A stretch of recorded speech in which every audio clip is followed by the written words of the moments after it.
Thank you for coming tonight.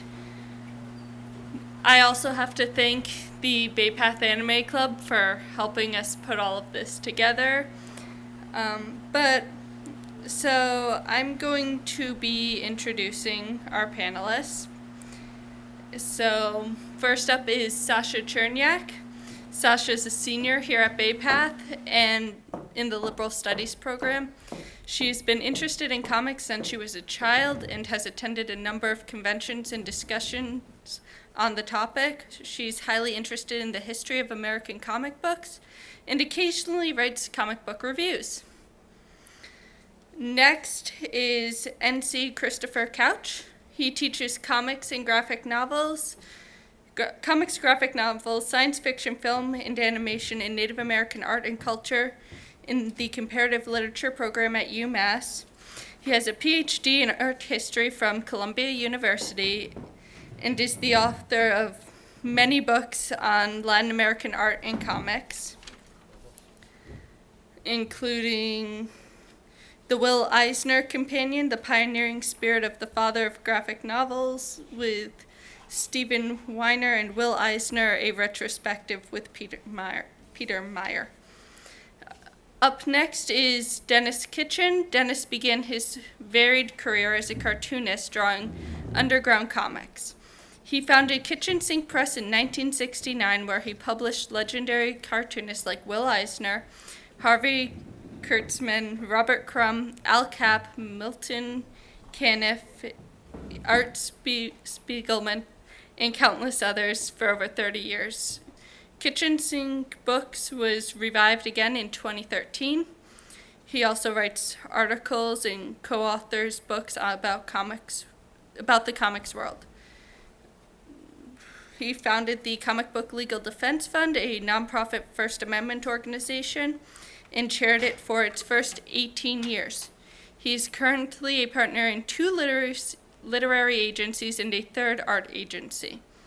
An archivist by nature, over 50,000 of Kitchen's letters were acquired by Columbia University in 2014. Our final panelist is Ann Thalmeyer. Ann is an artist and educator based in Holyoke, Mass. She has written and lectured extensively about women in comics and gender in a variety of venues, including the International Journal of Comic Art and the MLA's collection of Teaching the Graphic Novel, as well as a year-long association at the 5 Colleges Women's Studies Research in South Hadley, Mass. In 2013, she published a graphic novel, What You Don't Get, that deals with memory, trauma, and time, and is currently part of the faculty at Yale's English Language Institute. All right, so the first question is, do you feel like women have been and or are still being overly sexualized in comics? And what could be done to change this? Who wants to start?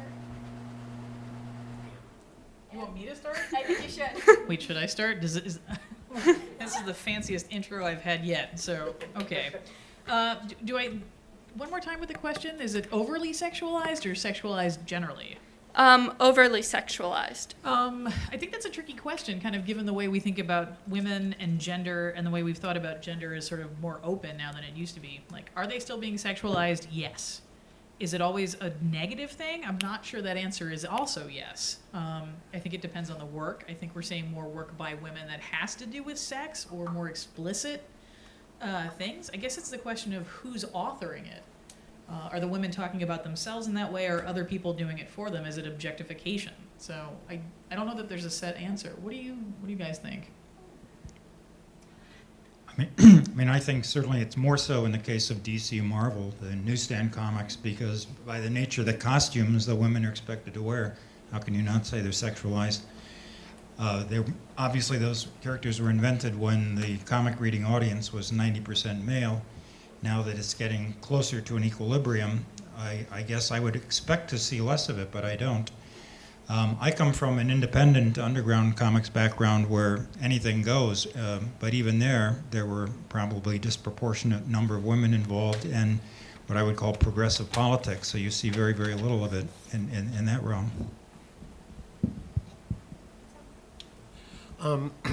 Well, I'd say you have to think about this a little bit like historically. I started working in the comics industry in the 1990s, which was the like bad girl era, and there were a lot of comics that were really, they were only about hypersexualized women.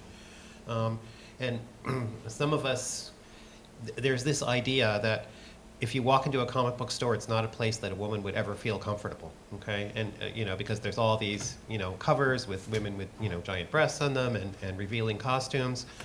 I would say that one of the things that's happened that I've seen in the past 5 years, 7 years, 8 years, is a real change in comic book stores, and I would give kudos to the comic book retailers I've seen, like Modern Miss in Northampton and other stores, Laughing Ogre, which is in Maryland, and Columbus, Ohio, where they are completely intent on making women comfortable in the stores. They put the kid-friendly stuff in the front. And, whatever the publishers may be doing, I think the retailers and the audience for comics are trying to get away from that hypersexualized kind of sales point for women and making the medium more open, even in the DC and Marvel universe. And we could talk about, women writing comics and stuff too, but I think that's something that the retailers should get credit for. Wow. I think that's a really, I think I agree with Anne that it's kind of a complicated question because it's kind of yes and no at the same time. I think comics have come very far from, the days of just having Wonder Woman around. Now we have, as you guys probably saw in the slideshow, that slideshow only had 50 women, and there's well over hundreds. But there's still some sexualization going on. There was an artist whose name escapes me who paralleled some panels that were drawn of, Mary Jane and the Black Widow and made it as Clint Barton, who's Hawkeye. And the people that are laughing probably know what I'm talking about. So you see the kind of ridiculousness almost of some of those poses and some of those costumes, like Power Girl's costume, for example. You guys know Power Girl? Short blonde hair. I don't know how else to describe her. Yes, thank you. The boob window. Boob window. So from a practical superhero standpoint, is that necessary? No. So then why have it? So I think the industry has come very far, but I still think it's got a long way to go.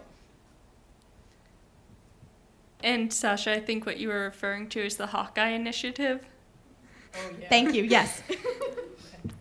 But, okay, so the next question is, are there any comic heroines that you feel break the stereotype? Whom and how?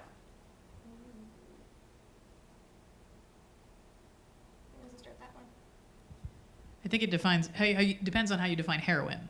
I mean, how do you fit that in? I mean, I don't know if you guys know Roberta Gregory's work. I know you guys know Roberta Gregory's work, but I'm thinking of Bitchy Bitch, who you wouldn't necessarily classify as a heroine, but she's tearing it up, So, well, let's see. Someone else who knows a little bit more about, I guess, the Marvel DC. Do you want to kind of speak to this? I mean, to me, it breaks down between what I'd call unrealistic comics, fantasy comics, and realistic, meaning more autobiographical and real-life comics.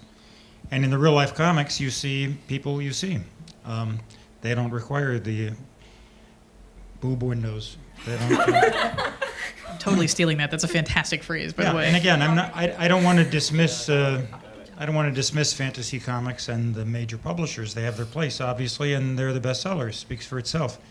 But it's like anything, whether it's movies or literature, the best-selling is not always regarded as the best long-term.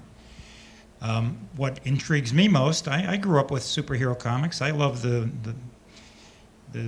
what few women characters there were at the time, and later on, I enjoyed them for what they were. But what intrigues me now is the stuff that is autobiographical or historical. Those are compelling. So I don't obsess over costumes myself. It's not what I pick off the newsstand. I teach what I believe to be the longest running and largest history of comics class in the United States at UMass. I started teaching it in 1997, and I had 225 students in it in the fall. So, and I do find that the women in my comics classes really want superhero comics, and they really want superhero comics with women characters that they can identify with and enjoy. And they're really interested in that, and I don't see anything wrong with that. I'm with Dennis as far as my own personal consumption of comics goes. I would rather read an independent comic any day, something that deals with real life, whether it's a graphic novel by Will Eisner or Alison Bechdel's Fun Home, soon to be a major Broadway play musical. But I don't know how I feel about that. I'm still deciding. oh, it looks great. And any Broadway musical that stars a tall, skinny lesbian in horn rims has got my vote. Okay, I'm there, right?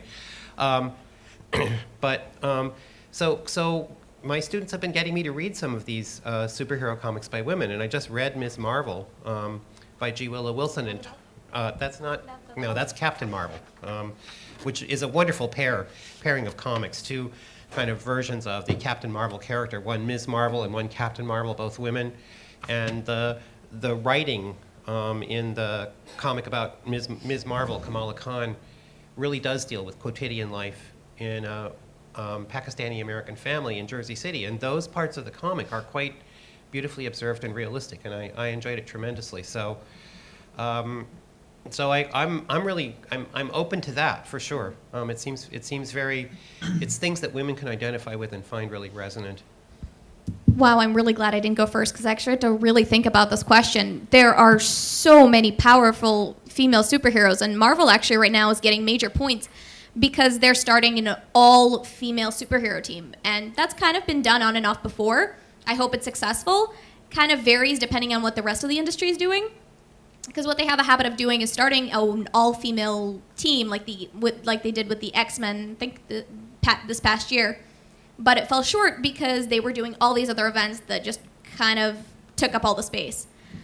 I don't think there's one singular superhero or villain that's female that really breaks barriers, but I will give credit to one superhero team.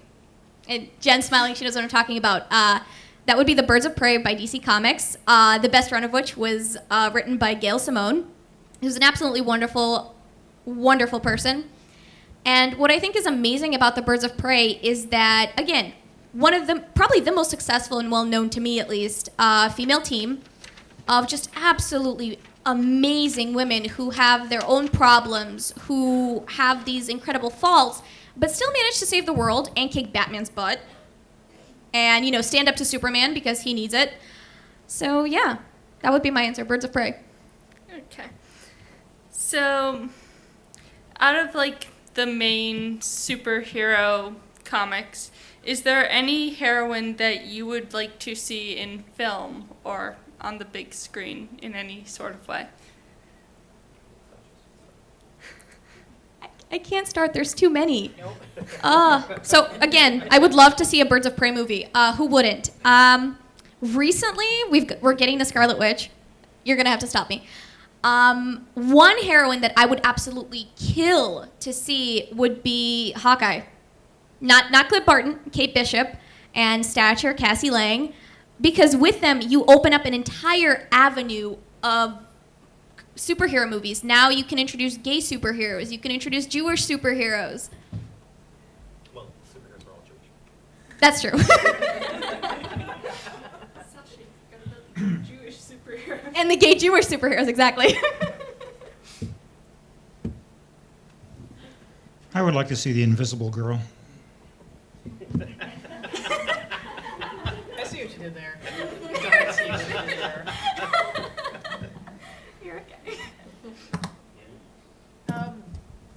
I don't know. I was thinking about this. I mean, my interests are more, as we've talked about, sort of the autobiographic, independent, mass market, and superheroes are not necessarily my specialty. But honestly, this is a little bit off the track, but I'm actually really interested to see what happens with the Sandman movie. I am very interested because, when they did the Watchmen movie, and Watchmen was kind of my gateway into comics, in the most official sort of, someone handed me a trade paperback and I was like, this is awesome. And then the Watchmen movie came out and I had been like, no, for a while. And it turned out not to be as bad as I was bracing myself for, right? I think it's an interesting film. So I'm feeling more warm toward what this Sandman project is going to look like because, Delirium is hands down my favorite of all of them. And I want to see how that kind of manifests. So not superheroes per se, but that's where my interests are sort of pointing right now in terms of film or film adaptation. So I teach the history of comics like a lot of places. I teach it at School of Visual Arts in New York every fall, and I usually teach it at Trinity College in Hartford. And a couple of years ago, I was going to give my history of comics class at Trinity, and all these kids like emailing me, "Oh, I love comics. I want to take your class. I want to take your class." So, I ended up with like 28 kids, and you're not supposed to have that many at a small liberal arts college like Trin, but I let them all in. So like we're 3 weeks into the class. I'm teaching my chronological, socially contextual history of comics, and so I look at the class and I say, and I want you to answer this: what day is New Comics Day? Wednesday. Anybody in the audience? What day is New Comics Day? Wednesday. Okay. 28 kids. They all told me they love comics. They all begged to be in the class. No one could answer that question. And I looked at them and I said, "You guys have never read a comic book in your life, have you?" And they all said, "No, we haven't. We love the movies." So I completely junked the syllabus. And after that, I taught them some history, but what I would do is give them a comic book story every week in a different genre and a set of questions, and we would read the story together and learn how to read comics for the rest of the semester. We did This Man, This Monster, and crime stories, romance stories, all these different stories. And I was kind of stunned. So movies and comics are really separate. Movies don't sell comics. And I just thought that was really, really interesting. But to answer the question as it's asked in a way, again, I'm not so big on like seeing anybody in a movie, but my daughter read some comics as a kid. She read a lot of manga, but the one superhero comic that she really liked was the Legion of Superheroes. And that was because, like with Saturn Girl and a bunch of other female characters in there, she found she could identify with strong, well-written women characters in the Legion of Superheroes. And especially those stories written by Paul Levitz, who has a deserved reputation for writing good women characters in comics, as well as being, the wonderful head of DC Comics, who let us put the Joker on the cover of my book about Jerry Robinson, and did other wonderful things in his life, okay? So I would like to see a Legion of Superheroes movie. There's supposed to be one. I hope it will be good. I hope it will be like the comics that my daughter cared so much about, that she found that she could identify with. One thing I will say, Jen, before we jump into the next question, you said that that movies don't sell comics, and I'm going to have to respectfully disagree, mostly because I see a lot of fans of the movies who are interested to know more about the characters. I mean, let's be honest. Before the Avengers, how many people really knew who Hawkeye was? Okay, how many of you haven't read comics, though? That's what I thought. So I think that the movies have helped introduce a whole new wave of fans. I might piggyback on that a little bit, too. When I was teaching at the University of Delaware, I did teach comics pretty extensively, and I think there are similar parallels in the way people understand and digest media. I think there are some parallels with the way people read comics and understand comics, and the way people look at film and understand film. And I think there are some parallel experiences in digesting that media that have some overlap, but they are really different in the way they do pacing and the way they tell stories. I mean, we all know that Scott McCloud had that whole thing in Understanding Comics where he was talking about, well, a comic or a movie is just a really, really fast comic, or a comic is just a very, very slow film, because what I think he was trying to do was trying to legitimize comics in a way that comics do not need to be legitimized. At that time, certainly, but now I think everybody's kind of on the same page that these are two independent, interesting media and with their own respective different histories. I will say that my parents weren't really that happy that I started reading comics in high school, because that's where all my money went. But the movies have actually kind of helped them come to understand it more. That, sure, there's not a lot to read, but that's not the point. It's the story. You're supposed to say it's an investment. You can tell them that you know someone who got their doctorate in comics. So it does pay off, folks. Well, I will say comics have a veneer of respectability, but they're not actually respected in academia. Okay? And my saying about that is comics will be respected in academia when the last baby boomer is dead. Well, that's interesting. I mean, when we published Ouch. the MLA, the teaching comics, the Modern Language Association, which is the big professional organization, did a book on how to teach comics. And I actually got to be in it, and I was super excited about this because it was one of those moments where 10 years after I finished my doctorate, I could send a copy of this book to the graduate director guy in my program who was like, you shouldn't tell them you write about comics, you should tell them that you do women's art. Like, it's not the same thing. So I got to send him a copy of the book that basically said, in your face! And it was super exciting. Going along with that, has anybody had the chance to read Magneto's Testaments? Anybody heard of it? It's called X-Men Magneto's Testaments, and I can't remember the name of the author, unfortunately, off the top of my head, but I was writing a paper for a class here at Bay Path, and we had to compare a piece of literature, in this case Sylvia Plath's Daddy, to something else. And I picked Magneto's Testaments, which chronicles basically the childhood of the X-Men villain, in air quotes, Magneto, as a Holocaust survivor. And it shows briefly his childhood and then goes into his time at Auschwitz. So first of all, that was a really, really difficult comic book to read. But it's been used around the country to educate kids about the Holocaust. Okay, so, but, all right, the next question is, how do you feel that women have shaped comics in the comic book history as either a character or a creator? I would say, first you have to put into context the fact that at the beginning of the comics industry, there were virtually no women creating comics, relatively few reading them. You can count on one hand how many women were in the industry and have a few fingers left. But the same applied to newspaper strips, which were considered a few steps up. Some of you know in literature, George Sand wasn't really given the name George at birth, but she adopted it because, again, being a woman writer was not something expected in her era. In the 1930s, when Dale Messick started doing Brenda Starr, Dale wasn't her given name either. She assumed a male name because it was just easier to break into the business. It was not a field young girls were encouraged to get in. I've met a number of women cartoonists who, very young, aspired to be a cartoonist, and their parents, their counselor, said, no, no, no, dear, you want to go into fashion design or whatever.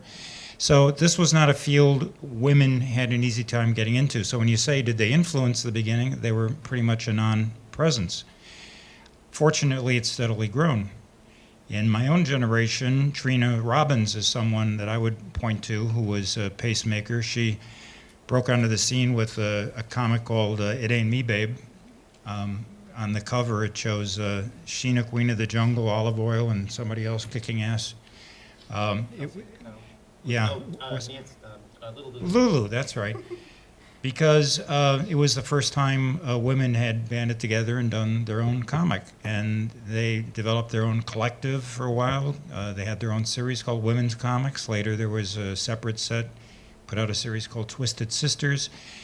And they tended to be segregated because, again, while they were entering the industry, they still weren't necessarily as welcome. They didn't feel as comfortable with some of the genres. So, it's taken time. Now I think the industry is as open as it's ever been. The readership, as we're seeing, I think Sasha's a perfect example. Lots of women, young women, reading comics now. When I started attending conventions, the only young women I would see were dragged there by their dates. And now, it's as close to 50-50 as I've ever seen.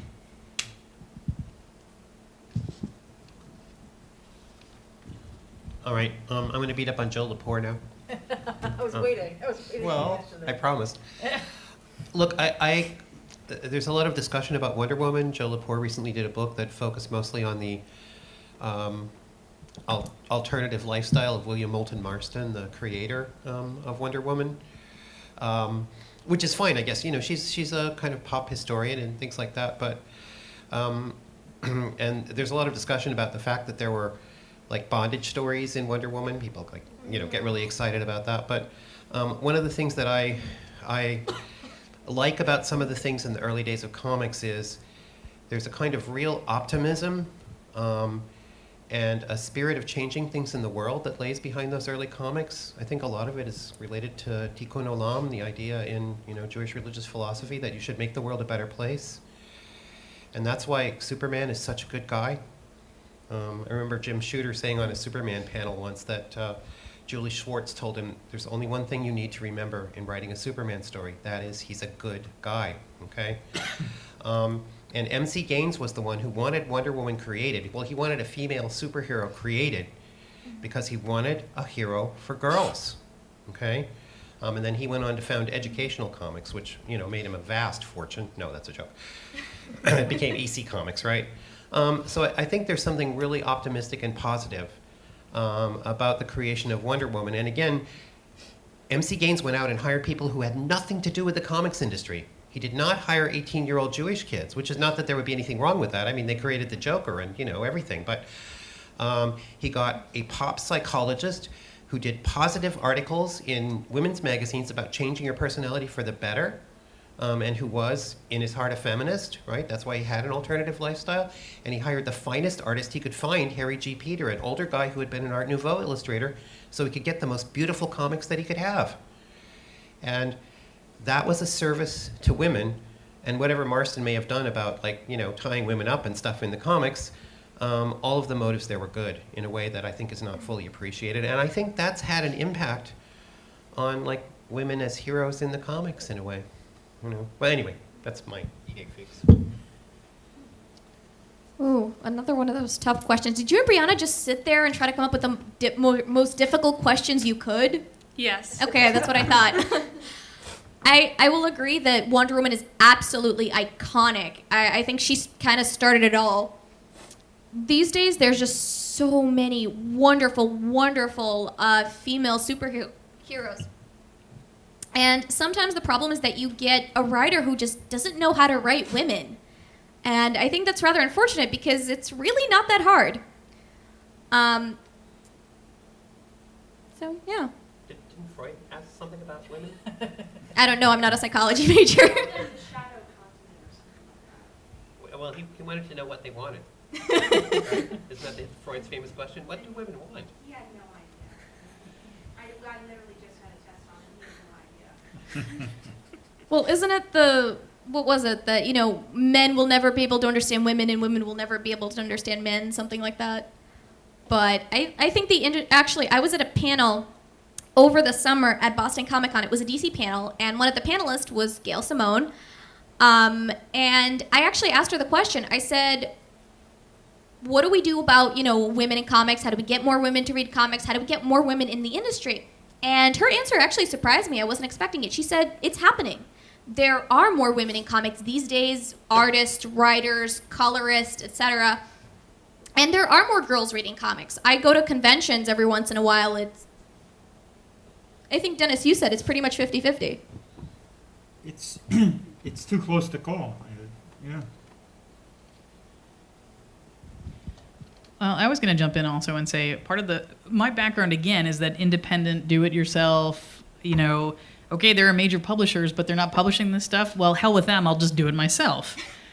Which is sort of in keeping with some of the things that happened back in the 70s with R. Crumb and what he was doing, and coming from this place where it's just, we'll just do it ourselves, zine culture, this kind of thing. So there are women working in the industry and doing all kinds of publishing. It's just super all over the place. You go to smaller conventions, you go to zine fests, there are tons of women there doing comics. They're just not huge scale stuff. And I don't know if some of that started, Riot Girl gave that a real boost in, different kind of moments throughout cultural history. But I hear what you're saying, Dennis. It sounds like women have always been there. It's just sometimes we didn't know they were there. Okay, so the next question is, how do you feel the industry treats female artists and writers currently? Well, I think that kind of goes along with what we've just talked about, that there's been a huge, huge change between, even, 10 years? That women are everywhere. I always say, you can't get rid of Jews, you can't get rid of women either, you need us. So I go to comic book stores all the time. All my friends who read comics are women. So, yeah. I can't remember if it was Dennis or Chris who made the point earlier about retailers. But retailers, I mean, that's a huge point to consider. I think that's one of the most important things, because when I was starting out teaching comics as a graduate student, one of my assignments would be I had a reading list for the class, and the assignment was to go down to the comic book store and go get them, and go observe it and close read the store and see what was where and this kind of thing. And we were really lucky in Newark that we had Captain Blue Hen Comics, because the university's mascot is a blue hen. That's a whole long other sub-story, interestingly, about gender. It's not actually a hen. Anyway, so... but it was one of these it was a great shop. It was that clean, well-lit place where you weren't, in somebody's basement digging through the long boxes looking for that thing with some creepy guy you didn't know lurking over your shoulder. It looked like a regular bookstore. And that, I think, has a huge, huge effect, because there's this, this culture where it's, oh, this is a boys' club, oh, there's this, oh, there's that. Well, it's not anymore, and it's really shifting, not just because there are more women involved in the industry creating, but there are more women involved in publishing. There are more women at there have been more women at higher levels inside the publishing market. There are more titles. There are more retailers putting those titles front and center.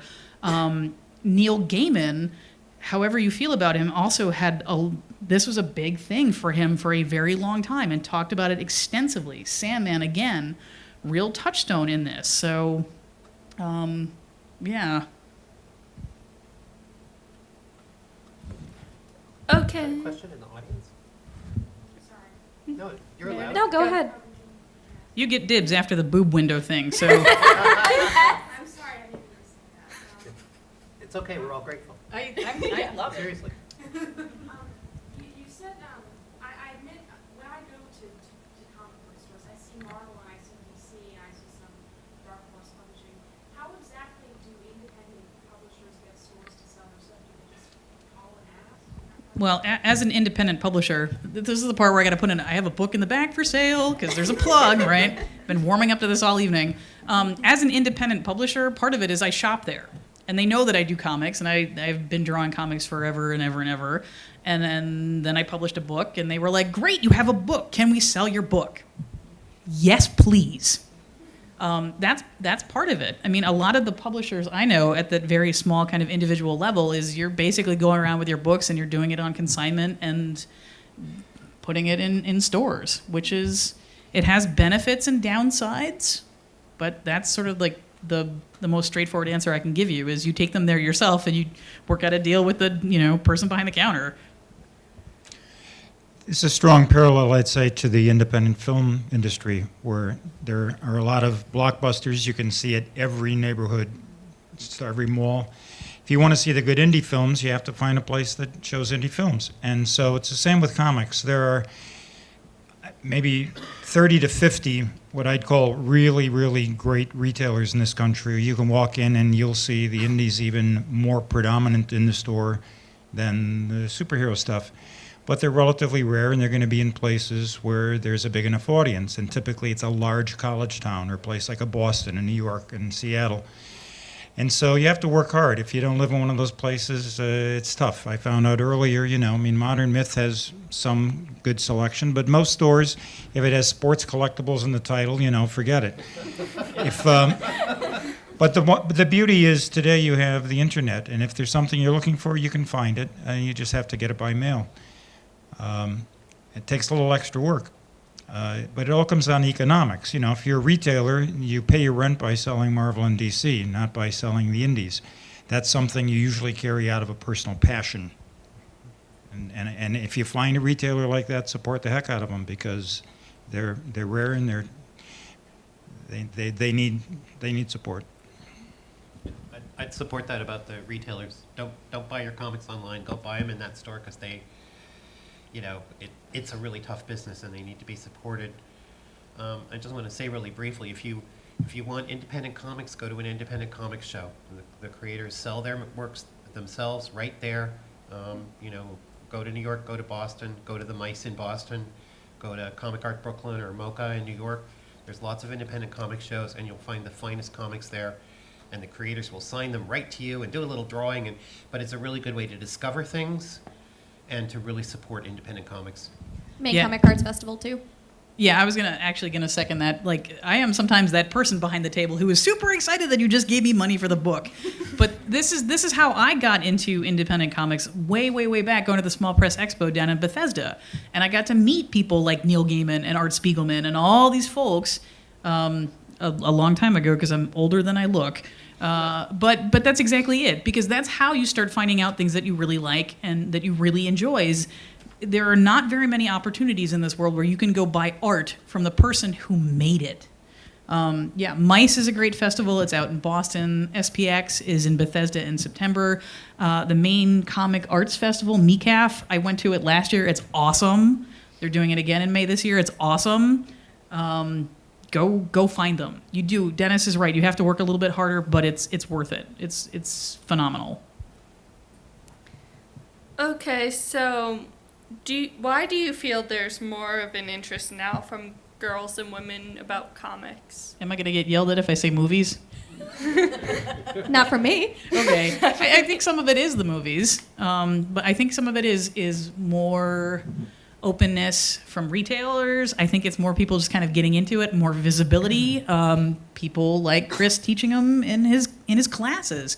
When you have someone saying, yes, this thing is worthy of academic study, here are some books we're going to look at, people start changing their perceptions of comics and they want to start discovering it. It's kind of amazing. It's an amazing experience to hand someone a book, like if they have never read Mouse and you give them Mouse and they read it, it's mind-blowing. I think for me, and I mentioned this to you guys earlier, that for me, a lot of it started out with for my generation, it was the Justice League cartoon. It was, 90s Spider-Man and X-Men cartoons. Heck, it was even Captain Planet. And, He-Man and She-Ra, however you may feel about those, they got me to start thinking, like, where do these heroes come from? What's their stories? And that ended up pushing me towards, that little section in my high school library that had all these different comics. And, it began. There was a phenomenon kind of in the 80s and 90s where comics completely disappeared from newsstands, and girls didn't read comics at all when they were growing up, right? There were no Little Lulu, there were no Donald Duck comics, there were no kid comics at all. So women didn't read comics and they didn't learn how to read them, but there was also a phenomenon in the 90s into the early 2000s of high school girls reading manga, okay? And I think there's a lot of women who learn to read comics on manga, like sitting on the floor between the giant aisles of manga in the Barnes & Noble, and they read comics for hours, and they talked about them with their friends.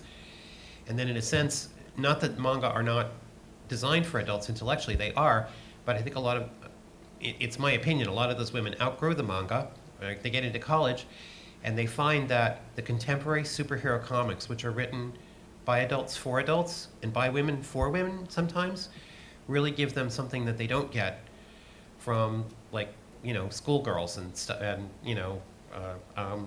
mecha in the manga. It's something they can identify with more, and I think that's a market that the mainstream comic book companies are tapping now. People who learn to read comics on manga and want something different and are going to the comic book stores and reading those.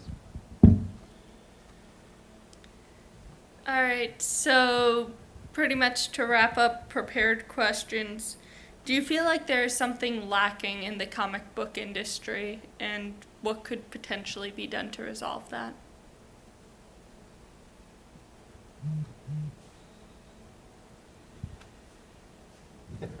Well, I would say my personal gripe would be distribution. The fact that it's very hard for anybody who's a notch or two below the Marvel, DC, Dark Horse size company has a tough time getting the stuff into shops, in part because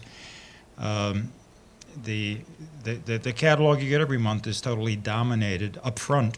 But, if you work your way through as a retailer, by the time you get to the back where the alternative stuff is, you've basically spent your budget.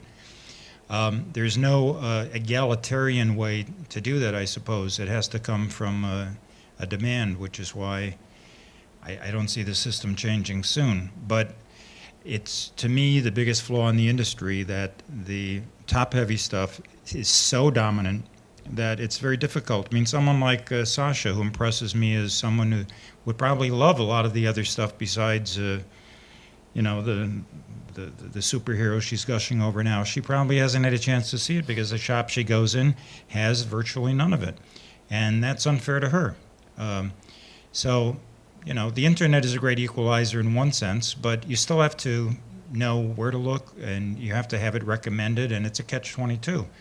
But I think getting the good stuff out there, it's the same way, like I was saying, to see a good indie film or a novel that's not written by a large publisher. I mean, there's only a handful of publishers in this country now because they're all part of conglomerates. The creative industry in general is controlled by giants. It's not a good thing. So a lot of great stuff is not very visible. You have to work hard, but it's worth the search. And comics is just part of that. Yeah, I would second what Dennis said and say in kind of there's just not enough financial rewards for the people who are creating some of the best comics right now. It's really too bad. It's partly related to distribution, partly related to, how the American creative industries are organized, and partly how the media, doesn't cover, they don't review, they don't look at independent comics. I saw on the internet the other day that Gabrielle Bell is having a fire sale of art because she just, and she's one of the best reviewed, most respected artists in the field today, and she's selling art because she just can't make a living. So somehow there needs to be a better way for financial rewards to get to the creator so they can keep doing it. Yeah, no, go for it. I might jump in a second, though.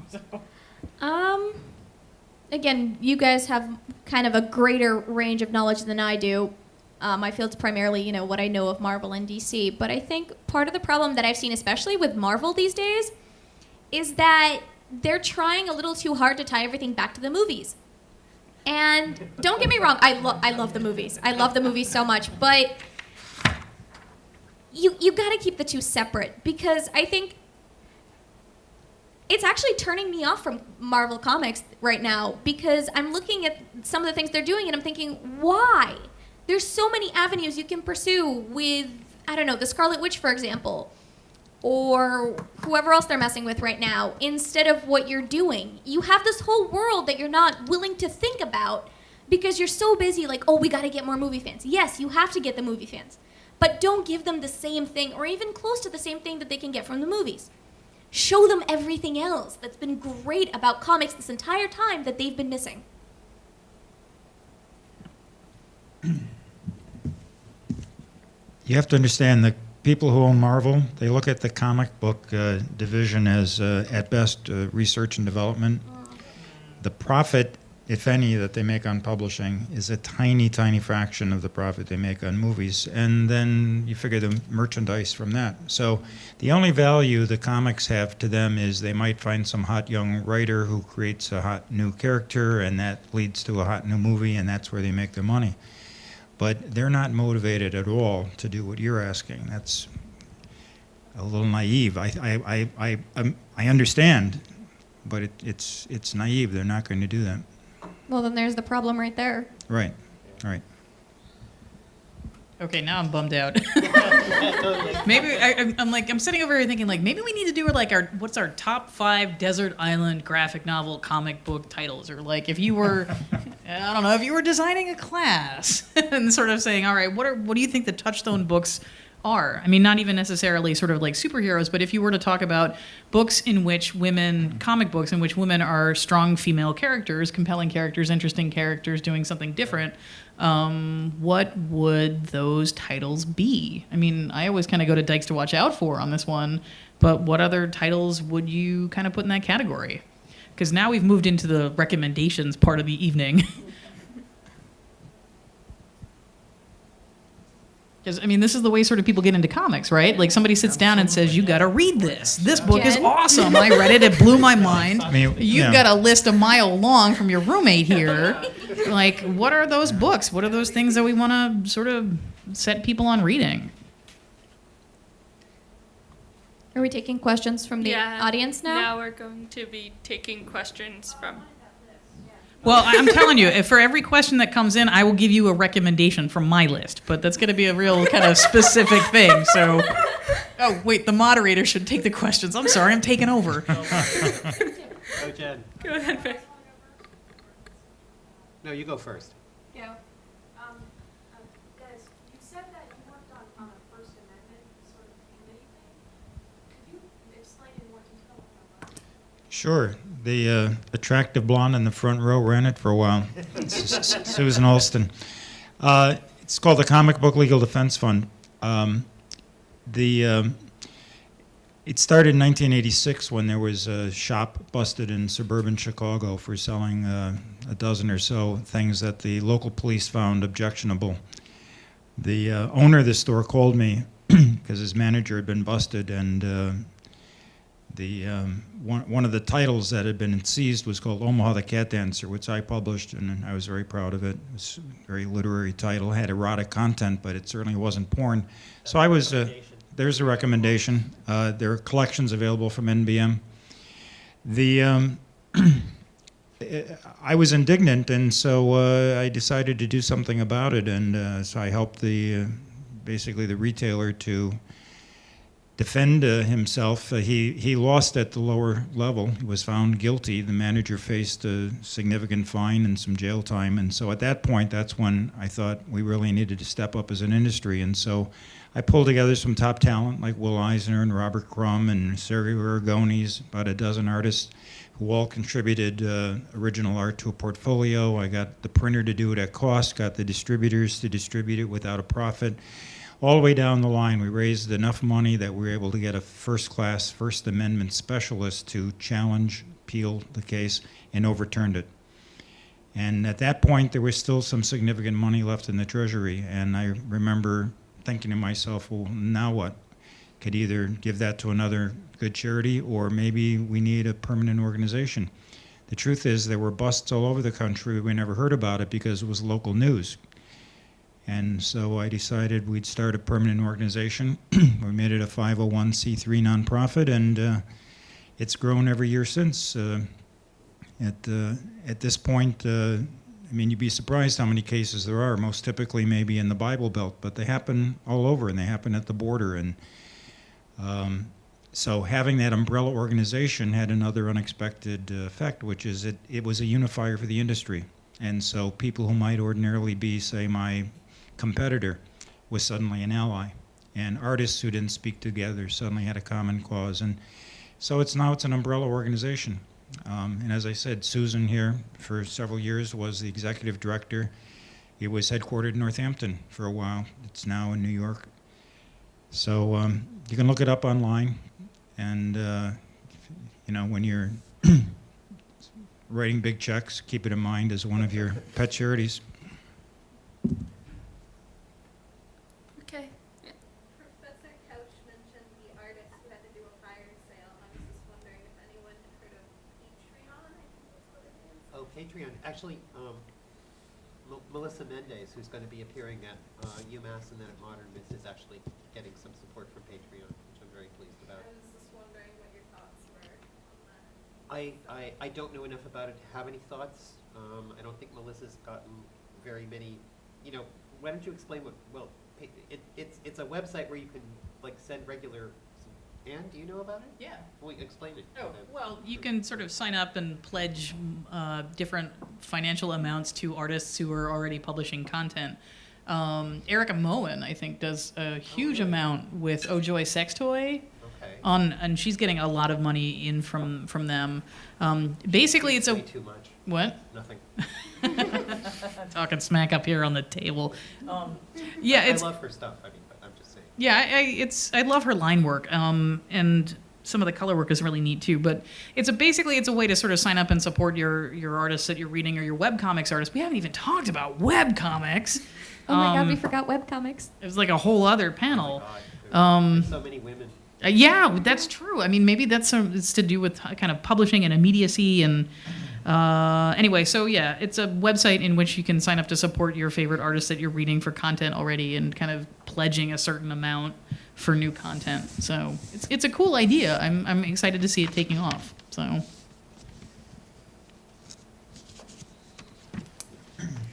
Okay, Meredith. If someone else wants to. I- She's just doing this for the recommendations. I'm building a list here. I want to so- just add a quick thing about supporting artists. When you go to some of those indie cons, like Chris mentioned earlier, Mocha, Mice, etc., and you actually meet artists there who are selling their own stuff, they're often selling their own original art. And the fact that Gabriel Bell, among others, is having a fire sale is a sad thing. One of the things to keep in mind, original art's a cool thing to collect. You can get stuff from new talent, really, for a song.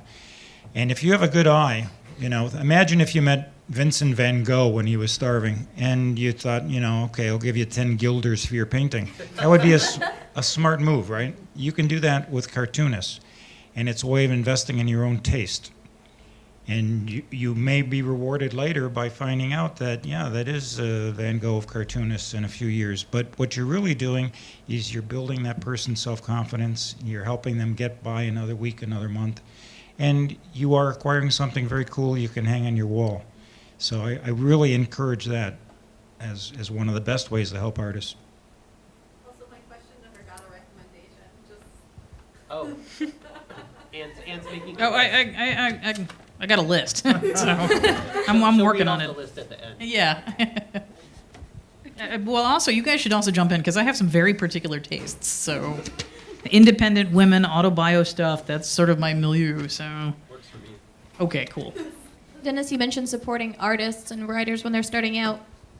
Do you guys remember when you read Harry Potter for the first time? That magic, no pun intended, feeling of opening something that was so powerful and so incredible.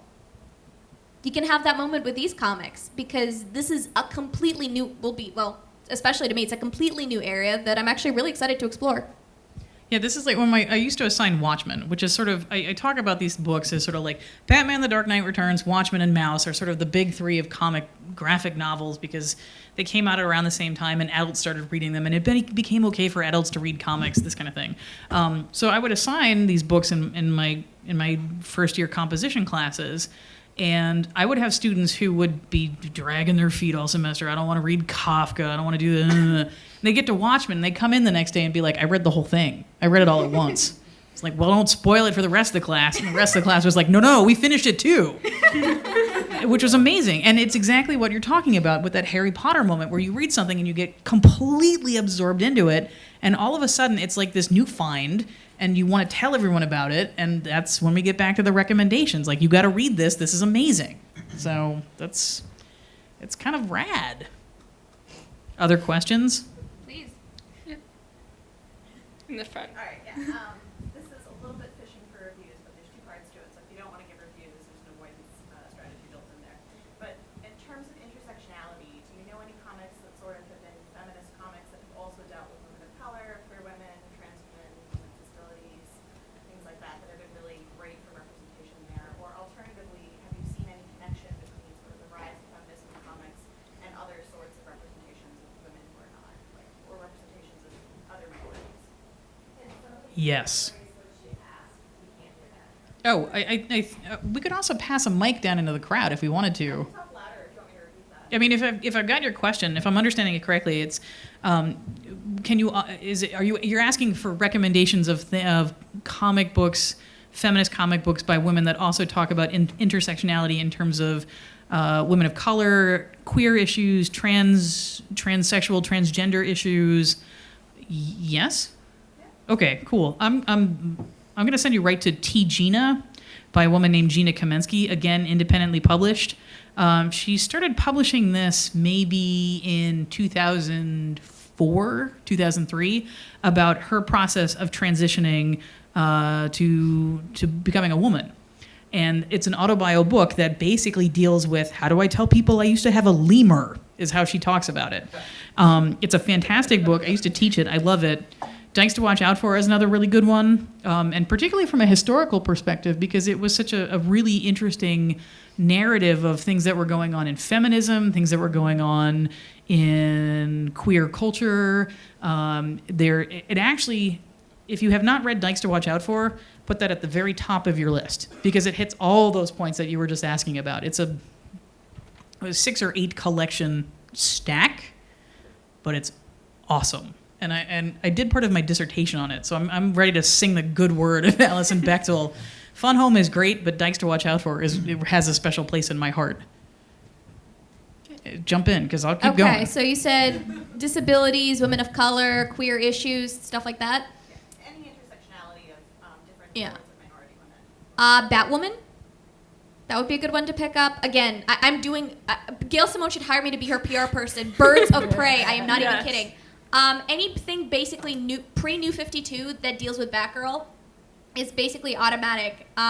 There's a very iconic story where Barbara Gordon, while out of costume as Batgirl, gets shot by the Joker in her own apartment and becomes paralyzed from the waist down.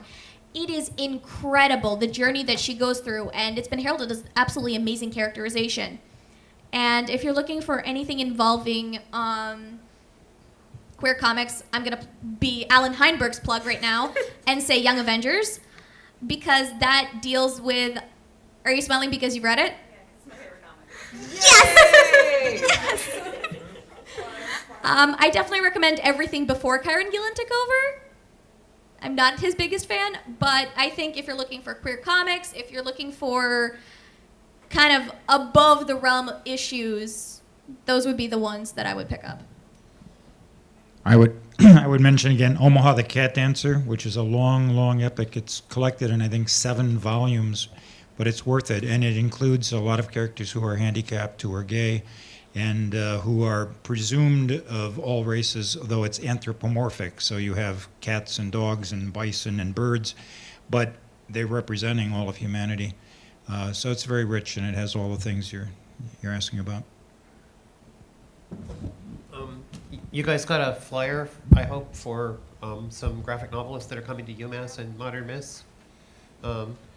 I would recommend them all, but If This Be Sin by Hazel Reed Newlevant, the first story is about a cross-dressing blueswoman performer, so it's certainly intersectional. It's quite a beautiful story. And then Real Cost of Prisons, I recommend that. There's a lot about incarcerated women of a variety of races and backgrounds in that graphic novel, so those are both good. And if you want to come to any of these events, I would love it if you would come too. So, because they'll, these are, speaking of the shows, I discovered War, Streets and Houses by Sophie Yanow and If This Be Sin by Hazel Reed Newlevant by going to the Mice in Boston, and I bought them from the artist, and I said, these are amazing. These are wonderful. You know, I hadn't seen them before. I have to assign these to my class. They have to read them right now. And then Freddie Stories, also by Melissa Mendez, is just an outstanding book. I thought when I read it, oh, this is one of the best things about kids, one of the most beautifully real, psychologically realized books about children I've read, you know, since like Peanuts. And there's a lot of reviews on the internet that say that, and I'm glad because I'm not prejudiced just because Melissa Mendez went to Hampshire and took my class. Okay.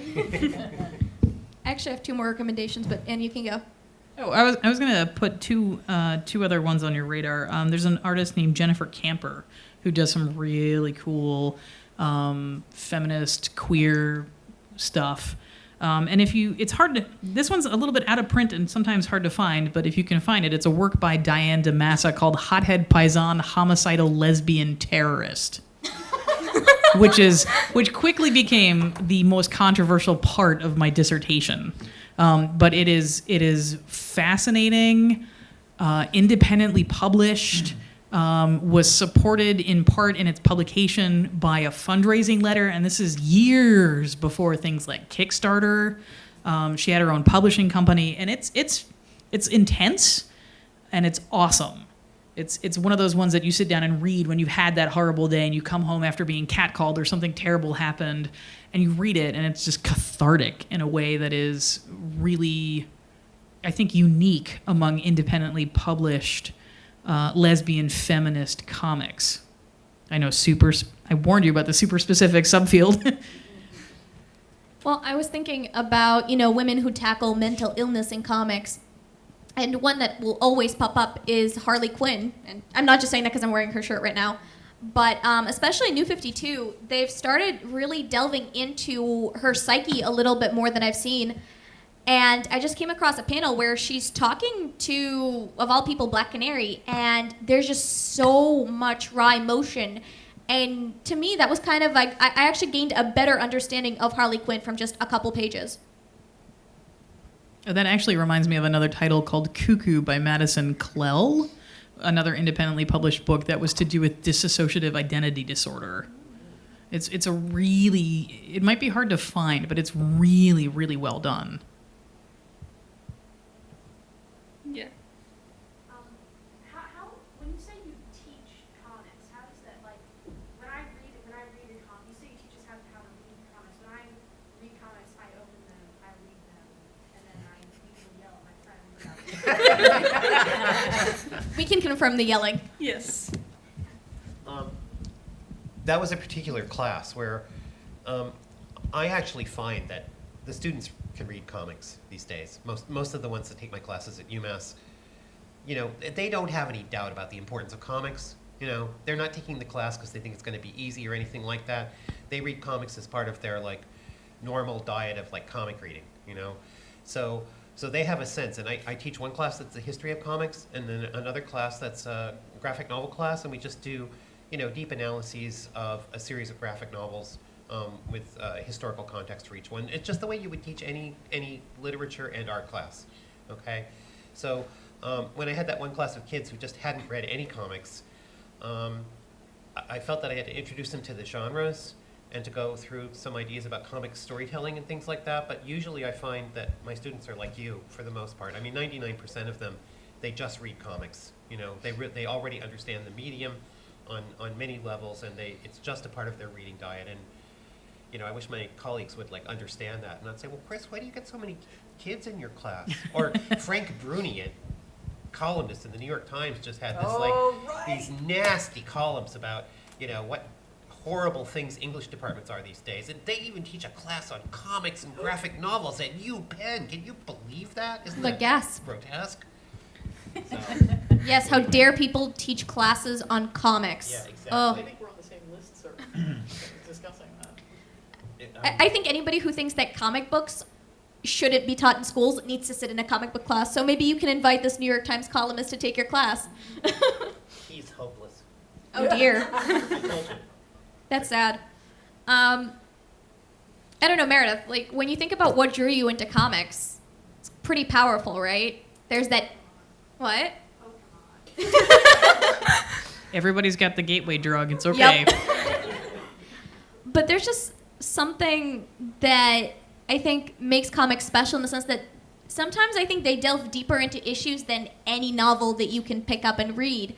Because not only do you read it, but you see it. You see that raw emotion that characters go through. You see an allegory to your own life or to someone else's life a lot clearer. And I think that's what really makes them powerful and makes an impact on us. So yeah, I think you need to suck people in and make them take your class. I want to add something too. Will Eisner's name hasn't really been mentioned here earlier. He was a true pioneer. You talk about how this genre started. Contract with God in 1978 really started the whole revolution. But when you also asked earlier, why do you have to teach people how to read comics? The truth is some people don't know how to put together those words and pictures. Once you do, it comes easy and you think, well, gosh, everybody can do it. But one of the things, too, that for, I would say, a serious reader of comics, Will Eisner's a good test because he's somebody, he doesn't just have the word balloon and you look at the art and you move to the next one. He will put things in the art that are part of the storytelling. In fact, he wrote a book called Graphic Storytelling, where there are elements that might be subtle. You have to look at. It could be the body expression, or it could be it could be an ashtray on the table. But there are things that force you to look at that total image and not just read the balloon, glance at the picture, and move on. And a number of artists. He's not the only one, but he's the one who I think really was the pioneer in making all the components work for the story. So don't assume that it's easy for everybody. And even when you can read comics, don't assume you've necessarily got it all. It's like seeing a movie a second time or third time. You see things that the director did or an actor did. It's the same with a comic. That's why I love everyone has those artists that they prefer over others. And there will be comics, like House of M, for example, where I will just, pick it up one day and see something that and I've read it, at least 5 times by now, and I will still go back and see something I wasn't even thinking about or didn't even notice the first or even the 5th time around. It's amazing.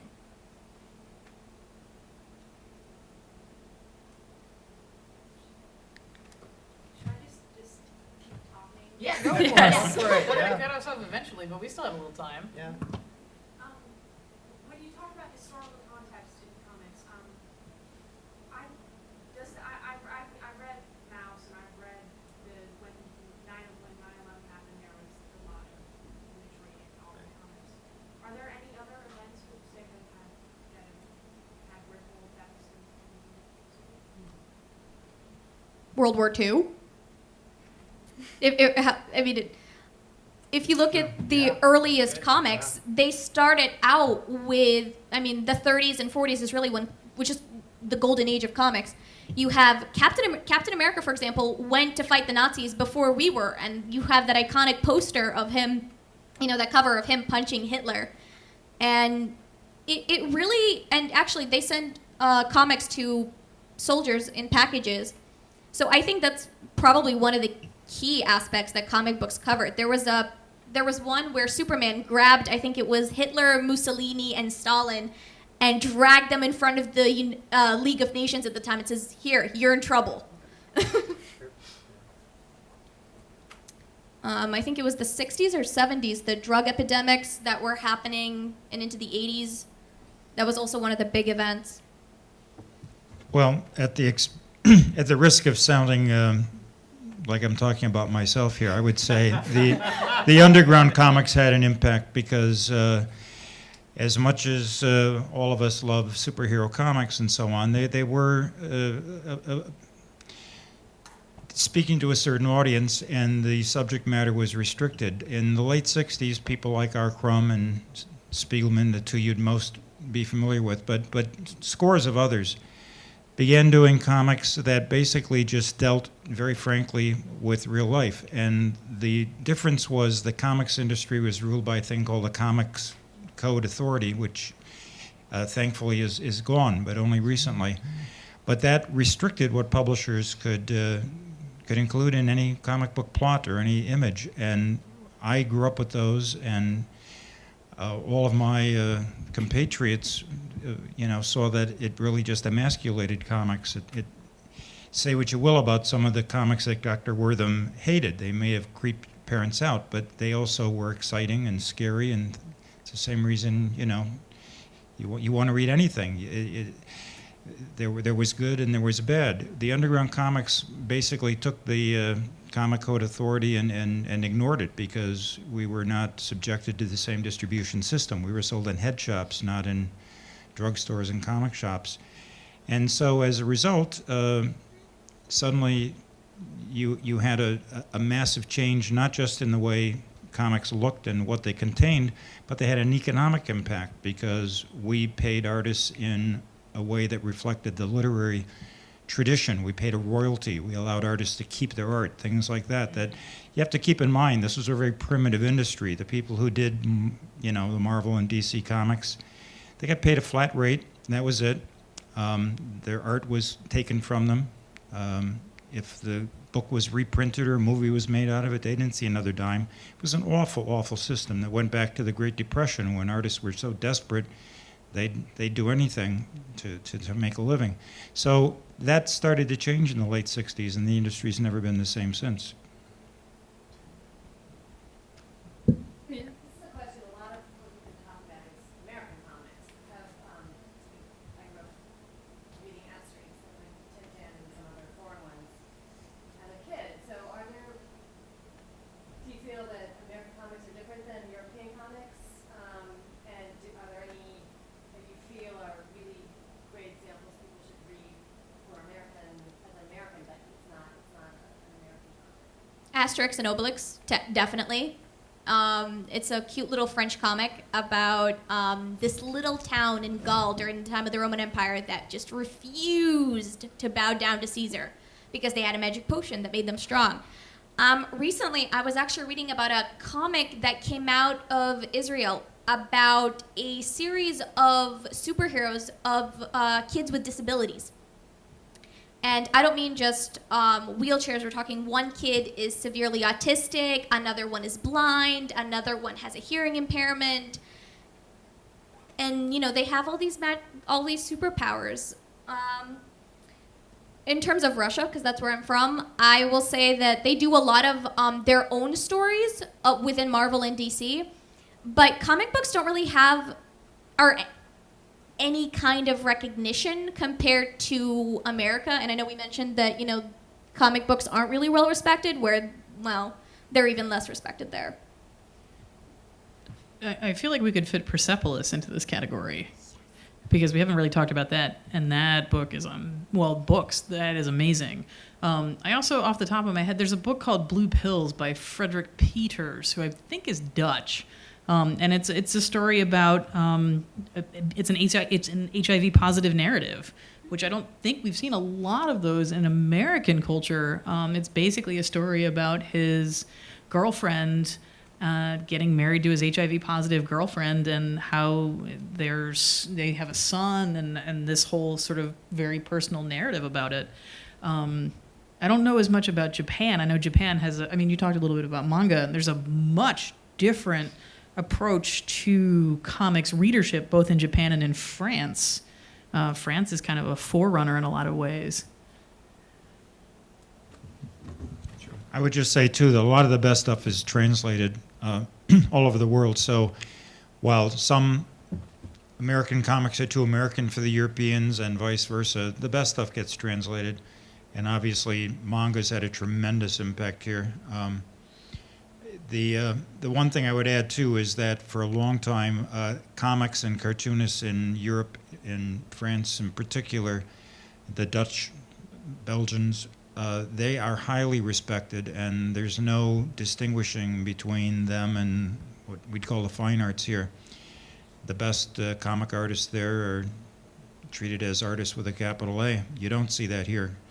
Cartoonists are still in a separate kind of lower caste here. I also sort of want to make quick mention of Drawn and Quarterly in Canada, who, for when I kind of came into comics, were sort of a bigger publishing house, sort of a force to be reckoned with in terms of autobiographical comics. Julie Doucet did some amazing stuff. Her work is autobiographic, deals with epilepsy.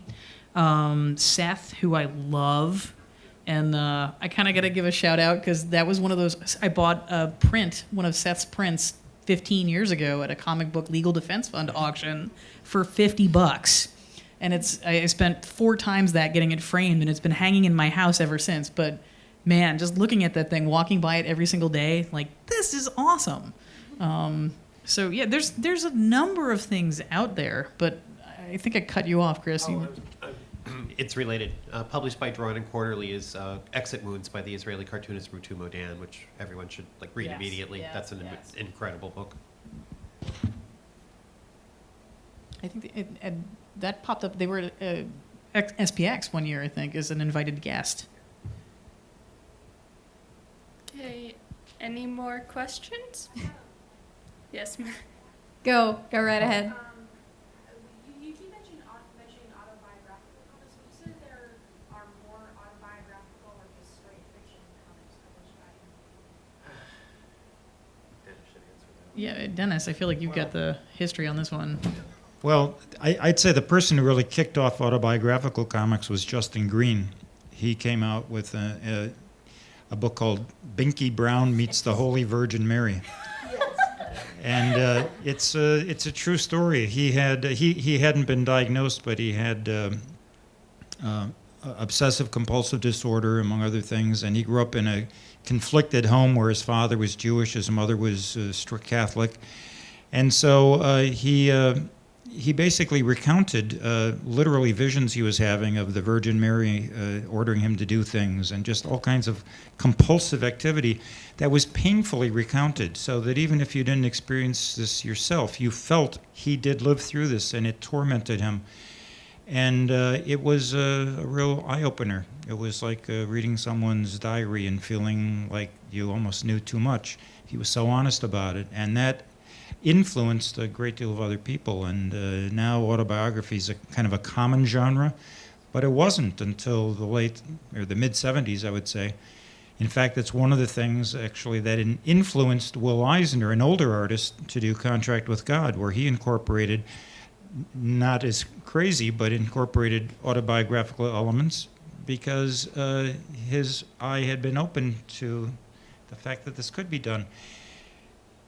Now, it seems like, well, gosh, didn't everyone always do that? No.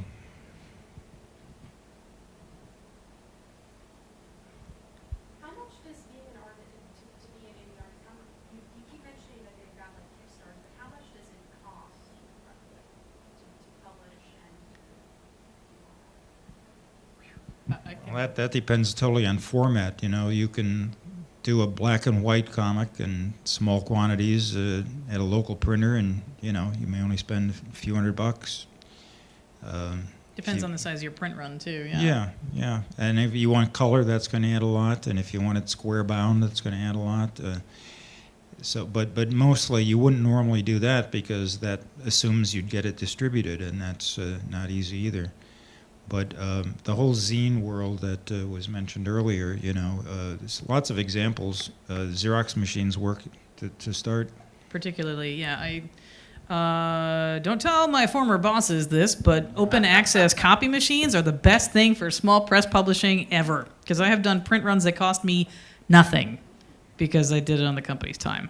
Not saying that's the right recommendation for everybody, but like the reality of mini comics is that you can sit down and draw it and it won't cost you anything. Particularly if you then scan it and put it online.